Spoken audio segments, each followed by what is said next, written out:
We are in a romantic emergency. Everybody's lonely and the apps ain't working. What are we going to do? Some people are turning to podcasts, some are going into the pods. None of this seems promising. Maybe it's time we try something new. Maybe it's time we try. In 1956, the German-American psychoanalyst Erich Fromm published what would go on to become his best-selling book, The Art of Loving. 70 years later, it is still a powerful and unorthodox guide to the difficulty and ultimate necessity of love. Fromm was born in Frankfurt in 1900, the single child of a neurotic Orthodox Jewish household. He trained in psychoanalysis in Heidelberg, and then in 1930, Fromm joined the now iconic Institute for Social Research, aka the Frankfurt School. The Frankfurt School was a sort of Marxist Avengers, a supergroup of philosophers and social scientists that included stars like Theodor Adorno, Max Horkheimer, and Walter Benjamin. The school turned its fierce critical gaze on the economic and social systems around it, in the hopes of understanding and transforming those systems, an approach that we now call critical theory. Fromm and the Institute moved to Geneva to escape the Nazis, and then Fromm went to the States. Fromm would part ways with the Institute and would teach and write in the US before moving to Switzerland in the 1970s for his final years. Haunted by the two wars of his lifetime and Europe's embrace of fascism, Fromm channeled Freud, Marx, scripture, and Eastern mysticism into over 30 books, which try in their own ways to understand why humans do what they do, how they're shaped by the systems in which they live, and how they might be able to liberate themselves.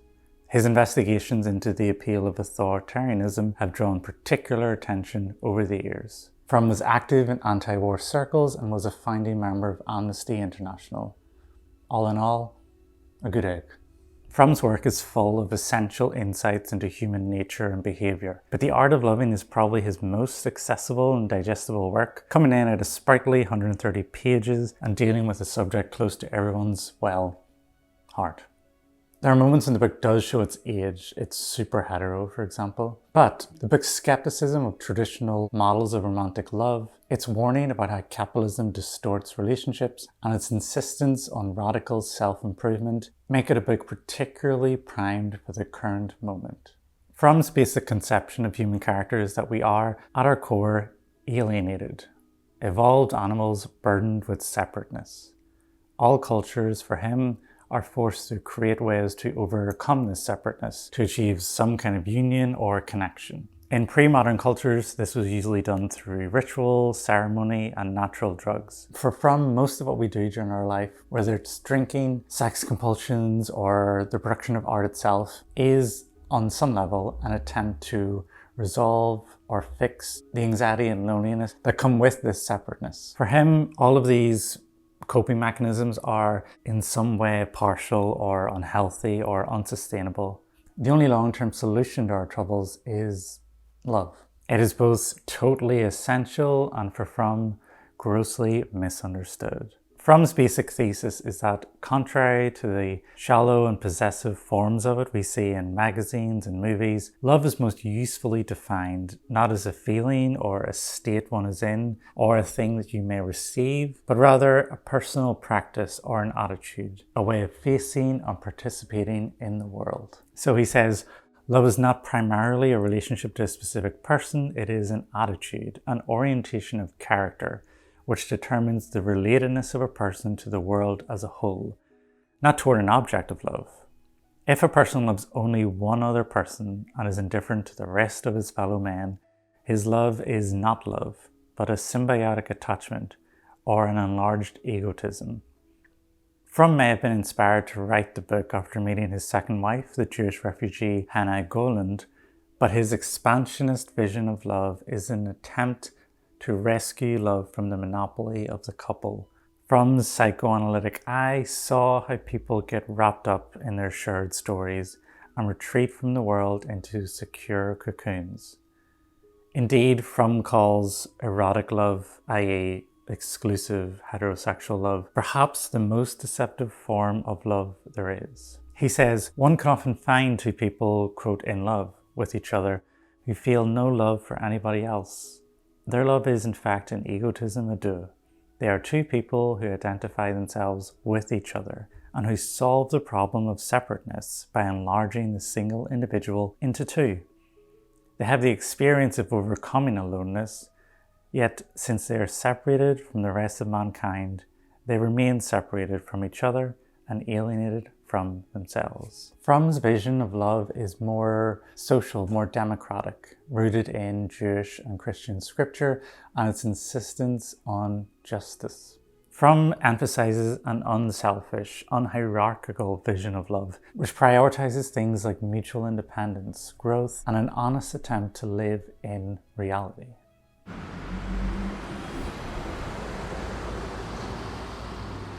Fromm identifies 4 basic elements that for him are common to all forms of genuine love, whether that's for a spouse, a friend, or for yourself. Number 1, care. Number 2, responsibility, or something closer to responsiveness, like being alert or sensitive towards other people. Number 3, respect, which is really about valuing the other person as an independent unit and not trying to force or coerce anything. And number 4, knowledge, which means trying to see the other person as objectively as possible, to see who they really are, not just what you would prefer them to be.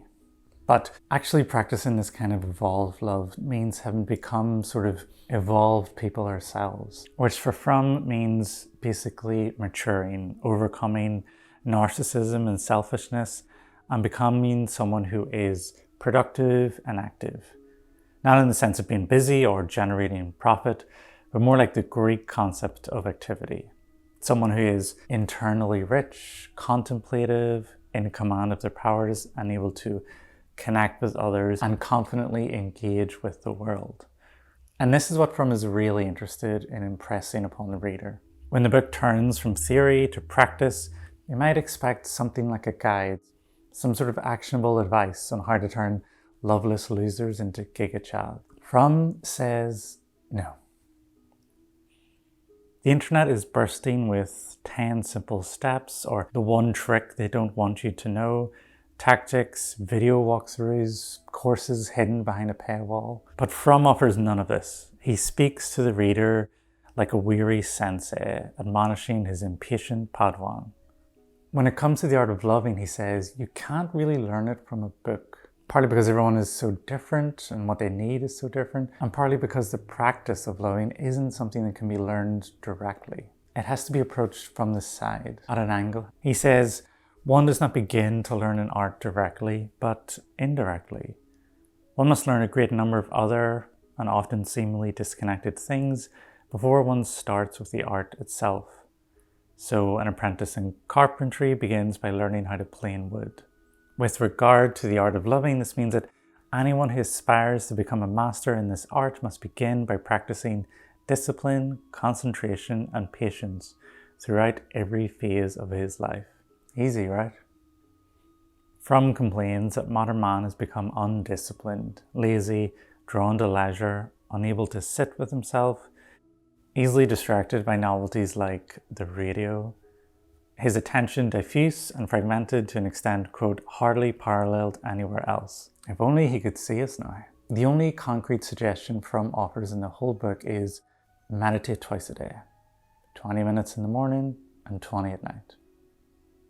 He says one must learn to be concentrated in everything one does. The activity at this very moment must be the only thing that matters. If one is concentrated, it matters little what one is doing. Fromm says you gotta transcend your selfishness. Learn to listen, connect to your feelings, pay attention, and develop a little mindfulness. In contrast to the most vocal men's content of the internet, which is all about hierarchy and winning, Fromm emphasizes humility, which for him really just means not getting high on your own supply. Learning to see yourself and other people around you as objectively and fairly as possible. So it's not about getting a girlfriend.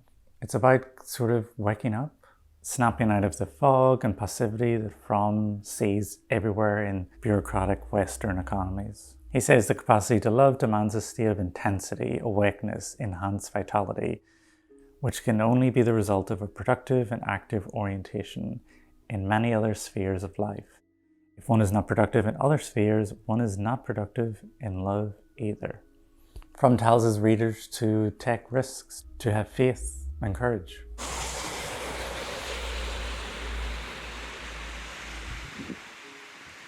Now, all of this ain't easy, but it's made harder and maybe impossible by one small obstacle. And say a lot of their customers are freaked out. If you listen to gripes about modern dating culture, you might hear a seed of anti-capitalist critique, especially when it comes to the apps.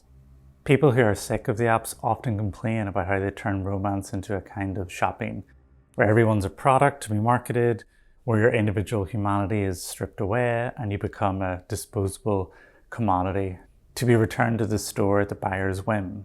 And all of this happens in platforms eager to monetize how you're feeling, pestering you to upgrade in order to improve your chances. Platforms which, however differently they might market themselves, are still profit harvesting tools for a small group of parent corporations. Essentially, the complaint often is that everyday romance has been co-opted by the profit motive, and the way people talk and behave has been distorted by the logic and vocabulary of the market. In response, users have started rebelling, venting online or turning to real-life counter-programming like singles nights, mixers, speed dating, that kind of thing. Now, overall, the critique is fair, and it's probably not good that so much of our romantic destiny is in the hands of a few hundred developers and product managers. But I think there is also an implicit kind of fantasy here, that if we could all just bin the apps, we can finally return to the real, to something organic and grass-fed, where we might encounter each other not as commodities or objects, but as the complex, delicate creatures we are. But the trouble is, even if you delete Hinge, you're still in capitalism, you're still in patriarchy and these systems and all the pressures they put upon you. So we gotta go a little further. Materialist and structural critiques are useful because they help you zoom out and not get stuck in little discursive cul-de-sacs. This is especially useful for the internet, where information arrives to us in bits and pieces delivered via culture warriors, bots, Russian assets, and the mentally unsound. So if I open up Instagram and I see a street interview where a girl demands 100k minimum for a potential boyfriend, or someone tries to shame her broke date for making a picnic instead of splashing out on a restaurant, I know how this content is trying to make me feel. I'm supposed to get mad at these shallow gold diggers. But mostly what I feel is sad and sorry for them, at how someone could so thoroughly internalize the propaganda of the rich that they can't even enjoy a simple picnic. By applying a systemic, materialist critique, we can get closer, hopefully, to the actual root of the problems, and so give ourselves a better chance of actually minimizing or fixing them. Fromm writes that modern man has transformed himself into a commodity. He experiences life energy as an investment with which he should make the highest profit. He is alienated from himself, his fellow man, and from nature. And he's saying all this in the 50s, way before LinkedIn and content and Gary Vee.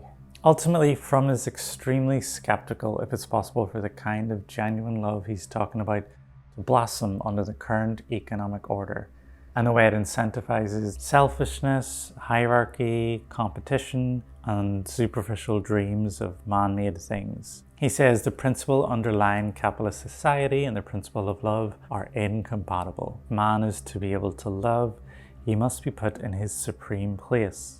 The economic machine must serve him rather than he serve it.